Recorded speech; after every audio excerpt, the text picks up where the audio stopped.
Hey guys, today I'm going to tell you how to fix Windows search no result issue in Windows 10 or 11. If you're using Windows 10 or Windows 11 and you're facing the issue with your Windows search that whenever you try to search anything, you might see the error which is no results or you might not get any kind of results in your Windows search. So let's see how can you fix the issue.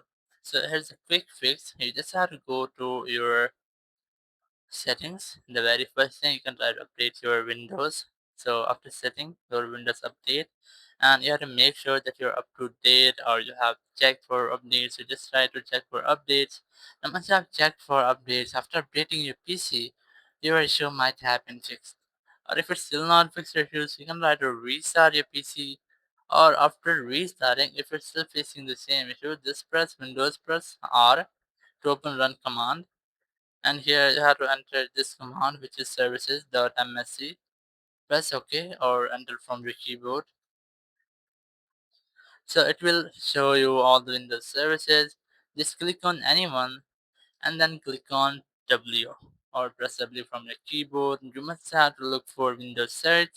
As a Windows search, right click on it and go to properties. The ones are in properties, you just have to select startup type and then select automatic. Once I select automatic, click apply and then click OK. So after that, you have to right click on it again, click on restart.